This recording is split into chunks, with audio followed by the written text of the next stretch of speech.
Shakespeare once said, "What's past is prologue," and that is the theme of today's podcast on the Mushroom Society with Coach Bob Wiley and our guest today, Thom McDaniels.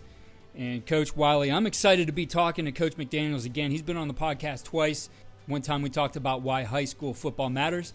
Another time we talked about a presentation he gave and shared some of the details of that and how to become a head coach. I'll link both of those in the show notes. Tremendous conversations with him.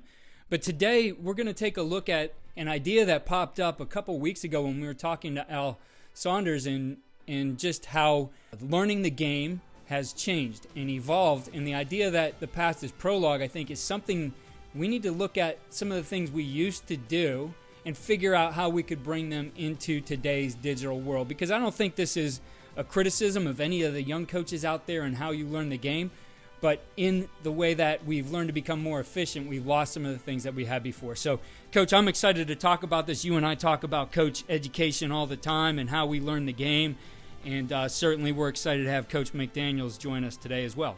Thom is one of the smartest football coaches that I've ever been around. He understands the game. He understands the chemistry of the game. He understands the X's and O's of the game, the dealing with people, the whole realm of football in itself. And I was very fortunate to meet Thom back in the early 80s when I was recruiting Ohio. And I would go into school and sit down and watch film in his office down there at McKinley High School. And it was one of my favorite stops of the week because Thom would put us in a direction because there was no recruiting services that you could have all these kids. You had to go turn over the rocks. You had to go into the school. You had to talk to the coach, the guidance counselor. You had to get a transcript. You had to, now they got all these recruiting services that do all this stuff for you. Okay, so we had to do it the old-fashioned way, and Thom was really, really helpful in understanding what we had to do, as college coaches to get guys recruited. And it was a wonderful part of me meeting Thom, and the relationship has lasted since the early 80s. We still talk football. I've had him on one of the podcasts that we did up in Canada. Or if we get on with a bunch of coaches that are just meeting together, I asked Thom. Thom would come to the mushroom clinic and sit and listen to all the line coaches. So he was always, and he still is, in a quest for knowledge about the game. If he sees something and he doesn't know it or understand it as well as he should, he's going to go research it. He may not be coaching, but he's going to go find the answer on why this is happening. That's the kind of people that you like to surround yourself with, guys that have that type of passion for the game. And it's really a pleasure, to call Thom my friend. It really is. Thank you. That's very kind. Now, Keith, you can relate to this. Once those recruiters came in and we answered their questions about prospective college candidates, then it was our turn to ask the questions, because every one of those turned into a mini clinic for me. Whether it was Bob Ligashevsky or whether it was Bob White, it didn't matter who it happened to be. When they came in, once we satisfied their needs in terms of information, then I was posing questions to them about what they did and how they did it and why they did it. And it was an informal clinic. So there was great give and take. And that's how I grew as a football coach. I give all of those guys a lot of credit. I didn't know what cover 4 was. It wasn't in high school yet. And I learned that from those guys, and we became a cover 4 team, from one season to the next. And I'd never even heard of it, didn't know how to coach it. And that was in the 90s. But I learned that from these guys when they came in to recruit. You had some guys coming in there now, like Saban would be through there, Jimmy Bowman would be through there. Yep. I mean, there's a lot of guys that came through that school because Thom always had good players that were Division I guys. And if I didn't have them, I played against him and I knew where to send you next. He saved me a lot of driving. I think it's an interesting time. Certainly, we look at what the pandemic did to accelerate things like video conferencing and meeting with people in either small groups or one-to-one and clinicking that way. And those opportunities are still there. But somewhere, I think it was around 2009, the film room got broken out of the box. Yep. And it was on our laptops. It was at home. It was really soon after that on our phones, and it's still there. And so we have all this football knowledge at our fingertips. The film's available. You can find whatever you want somewhere. I heard Mike McDaniel at the Dolphins saying, do you want to know what I'm doing? It's easy. You can find my playbook somewhere. Somebody's selling that. Those things are out there, right or wrong. You're able to get the knowledge pretty easily now, but there was something to the way that we did it before and the education that informally went along with that, whether that was sitting in the room with a bunch of guys who came to recruit and you're talking ball with them and looking at film with them, or just with your own staff on a Saturday morning, the high school guys sitting down and grading that film because there was either one projector or one VHS deck, and everybody was sitting and watching that one tape because, even the process of copying a VHS tape, you still had to wait hours. So, we went from those very time-consuming things because you'd have to sit around with a bunch of people and everybody had to be served in what they were doing, to breaking it out and having it individually. But I think, and this, as I said, came up in a conversation we were having a couple weeks ago, what we lost was all the things that go along with that and how you're able to learn the game from all these different perspectives of everybody sitting in the room, because now we're off on our iPad or our laptop in our own office somewhere else off the campus doing it ourselves. I agree with that. I don't ever remember, and I had a lot of lunches and dinners with Thom over the years. Every place we sat down, Thom and myself having a lunch together, by the time we left there, we had all the napkins on the table written on them, drawn on them, and played. Some of those napkins were linen too, Bob, Yep. I'm not actively coaching now, but I attended OTAs in the spring and I attended practice in August, and I learned things there that I wished I had a team to return to, because I wanted to apply several things that I learned just by watching practice. And it would have been, I learned to do the high school version of what people did in college, and I learned to do the high school version of what people did in the NFL once I had access to the NFL. But as recently as last May and June and last August, I came home with things that I would incorporate into a practice, incorporate into a drill, share with my staff, because, I saw something that I wish I had done my whole career, and I'm learning it at 73. And I think there's something good about that. There's something bad about that. We may not be building, rocket ships that go to Mars, but there's a lot in this very dynamic game that involves all aspects of it, from, working on the human side of things with the individuals that we coach, the people behind those X's and O's, to the X's and O's themselves and all the techniques that are required to make them work. And it's something, heading back to kind of the main premise here, there were a lot of things we would pick up informally. And there's certainly, when we talk about kids becoming specialized in sports today, as coaches, we've become specialized. I know quite a few younger coaches who actually never coached anything on the other side of the ball. And even if you were only coaching one side of the ball, you were sitting down with all these guys, like I said, every Saturday morning or whatever it might have been, watching film, evaluating film, grading film, and learning from each other in the different things that you were seeing, right? There was that process where all these minds were coming together. And I think if we look at maybe what are some of the things, and I think it's going to take some creativity. It's going to take discipline on the part of everybody to take time and sit down and do those things.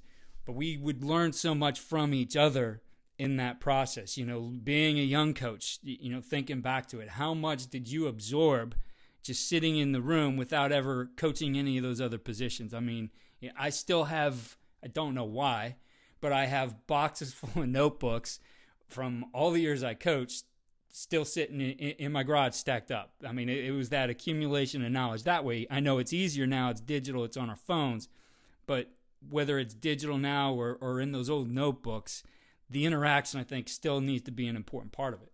I agree. And that presentation I made to that coaching class at Mount Union, I encourage those guys as young coaches to major in something and to minor in something else. So maybe you major in running backs, but you're going to minor in linebackers. once you get a knowledge base, then become a double major and a double minor and expand that and go major in O-line play and major, get a minor in secondary play. And one other thing, and this is going back to 1972, I'm right out of college and coaching for Mo Tipton at Orville, and I'd work all week, and I had to scout game day. I went to the next opponent with another young coach. We never got to see the first 9 games. We only got to see game 10 because we were sent to scout the next opponent. And being forced to scout, that was a marvelous learning experience at the time, even though I hurried back from a nearby scouting assignment to catch the end of the game. That's definitely a lost art. The live scout and all the things you would do in a live scout to getting as close to that fence as you could to hear what is their cadence. Sure. And writing that down to really spotting like, okay, this guy's been limping around all night. He's probably not going to play next week, etc. All those kinds of things that you pick up that, we take it for granted today. I mean, how many, even Coach, I'm sure we've all done this, meeting somebody to exchange the film. Right? Like that was an actual thing. Oh, yeah. You always wanted to meet at a kind of a place that was halfway between where you are and where they are, and you pick a spot and get to that spot, and, it was, who was the film guy that was going to go do that? Or who was the GA that you would send out? Or, that was a process in itself. And now you can get the information right to your phone. You don't even have to leave the house. Right. When we were at McKinley, and it was true in Warren Harding too, we often had Saturday games. We were an independent, and so we practiced 5 days a week. The Friday practice was short, and then I dispatched the staff to 2 or 3 different opponents to scout their Friday night game. It was advanced scouting, always the next opponent and probably the next 2. And if we played Friday nights, we played a lot of parochial schools, and a lot of those guys played on Saturday nights because they were sharing stadiums with somebody. So, that experience of being a young coach and being sent to scout on game night, I believed in that even as a head coach. I love to see opponents live before we had to play them. There's a lot to be said for that. My first job was at Cleveland Central Catholic High School, so some of the teams would play Friday, some would play Saturday afternoon, some would play Saturday night. Yep. And I mean, the weekend was taken up with that, but it was a lot of fun. It was a great experience. It was, again, that learning along the way too. It wasn't just sit and watch the game, right? And learning, I remember being with, he was my high school coach, and then I worked for him when he was the head coach at Central Catholic, Joe Gressok, and just him, sitting with us, a group of younger coaches, and showing us how to, chart everything and scout the film and what are we looking for, and here's what you need to see on this particular play. Here's how you distinguish between this and that. Like, man, all those things it was a lot of fun to do it that way. Not that I would want to go back to it if I was coaching today, because I do think there's something to be said about the efficiency in which we're able to do things today. And although I would say this, that boy, we still find a way to put the hours in the office, right? So even though we've become more efficient at things, it doesn't seem like the workflow has changed a little bit. We've just filled it with other activities. I think all the stuff that goes into preparation of becoming a head football coach, all those experiences, all talking to different people, dealing with different aspects of the game in a different way, all that information and all that stuff goes in to preparing you to sit in that seat. Now, Thom can answer this a lot better than I can. Once you sit in that seat, it's on-the-job training. I mean, you can read all the books you want. You can talk to all the people you want, but you've got the seat, and you've got to make decisions on the spot. And you can't say, well, come back in a couple of days, and then you got looking through Vince Lombardi's book to see what would Vince Lombardi do in this case. You don't do that. You're going to do it the way you see it and the way you best see it that fits the team and your assistant coaches and the school. Unless you experience it, you really don't know. Is that about correct or close to it, Thom? I think that's correct. And it takes me back to, to grading film with the other coaches in the same location at the same time. One of the most important things a head coach has to be able to do as soon as possible is to coach his coaches.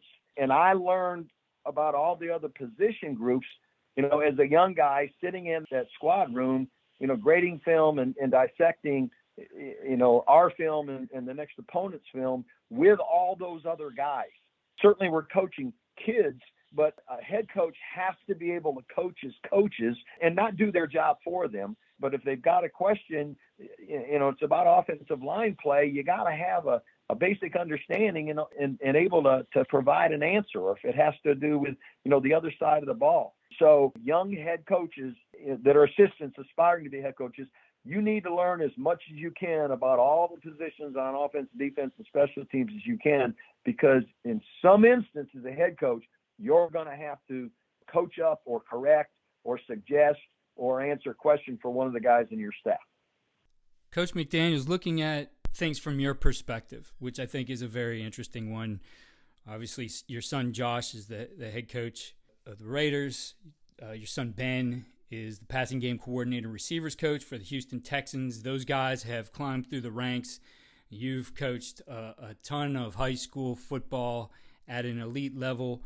And you said, I don't have a team to take it back to now, and you're picking up these things. So looking at what we used to do, looking at the advances there have been in technology and, how those guys are doing it at the highest level, if you were to sit back down in that seat at the high school level, the head coach seat, what would you do to blend, I guess, the best of the past with the efficiencies that we currently have with all the different technologies?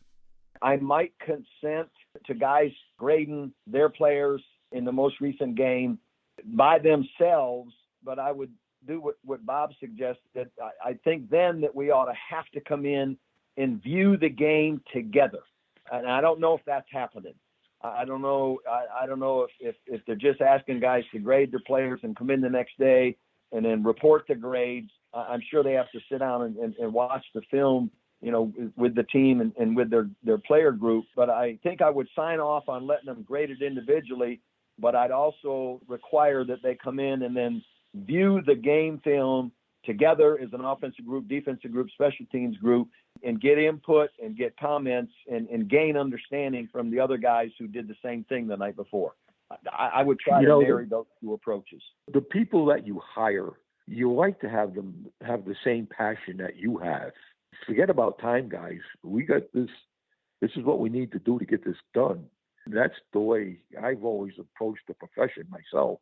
Right? You need to get this done. Don't worry about the time on it. You find no bunch of guys that have that same thought process as you do, and they enjoy doing all the film work, okay? They enjoy getting together because, like Thom was saying, that's where a lot of the ideas come from when you're sitting down watching the film and somebody says something, whoa, how about if we did this on this formation here?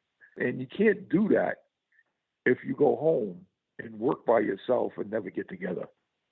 Right? That you're losing a great part of the preparation for the game by not being able to do that, okay? Or not, some guys, well, I don't have time. I got to do this.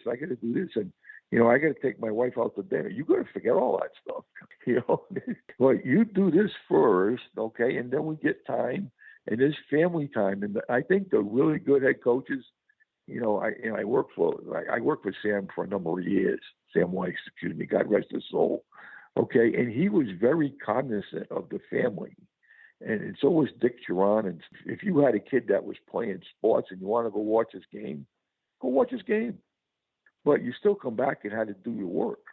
There's a process, I think, that the head coaches have to go through, where they got to also, understand, like, the guy has got a family and he's got to have so much family time, and you know what I mean. And then he has the football time. And Virginia Howes, when I was leaving the Bears, came in my office.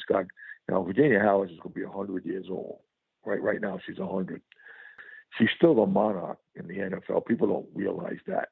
She's the number one monarch in the National Football League. Her father started the NFL. She still owns the Chicago Bears. When I was leaving, she used to leave pretzels on my desk during the week with these little ham and pretzels, individually wrapped things. And So she came in and she had a sign under her arm, right? And they said, she said, Bob, I think my dad would have really liked you if you had a chance to work with him or for him. Right? And they said, I think he wants you to have this. And it was a sign that says there's 3 things important in your life: your family, your religion, and the Chicago Bears. You know what I mean? And I think the head coach has to keep that in mind all the time, dealing with all the assistants and the players. Now, how much time you devote to each one and then still have time to be a competent, effective football coach, that's decisions that you have to make individually. How many guys spend too much time with football and end up losing their marriage, getting divorced and stuff like that there because they spend all that time chasing the next technique or the next miracle play that you're going to design that's going to make everything work that really doesn't exist. Yeah. I think Thom can elaborate more than I can on it. You're correct in everything that you say. I know that I'm a terrible golfer, so I wasn't spending 4 hours playing 18 holes of golf when I could have been home, and I didn't play cards, and I wasn't a guy that stopped to have a beverage on the way home a whole lot. So when I wasn't coaching or teaching, I was home. I was the all-time pitcher in those neighborhood games in my backyard. I never got the bat, but I was the pitcher. Or I was the all-time quarterback in those neighborhood games in my backyard. They always were in my backyard, wherever we happened to live.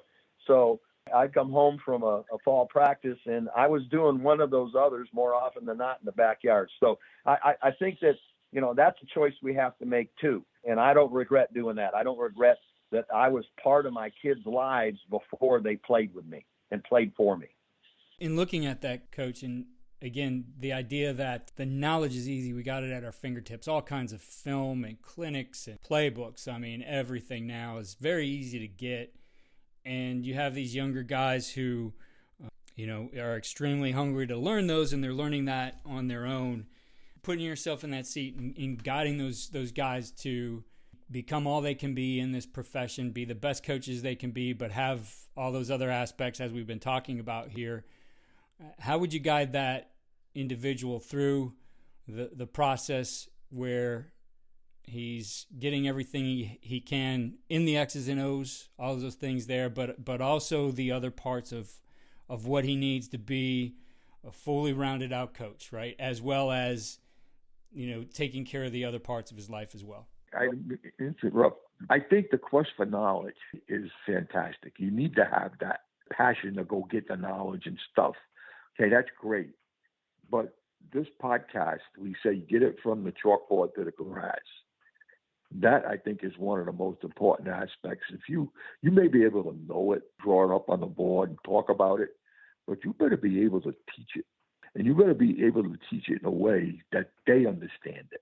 That's a great point. And kids growing up the way they're growing up now, we have to be able to teach the way that they're learning now, and that's not the way it was maybe back in the 70s and the 80s. We had a different teaching methodology, but we got to be current. And I think that's a great point that Bob made.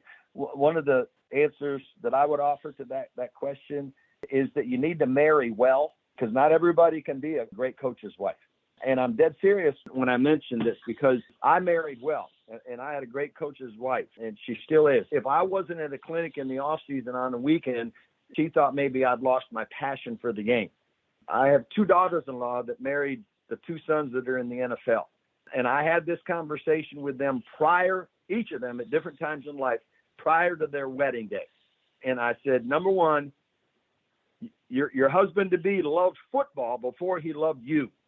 And that's just the reality. And so when he leaves at 5:30 in the morning and he comes home at 11 o'clock at night, he loves that time.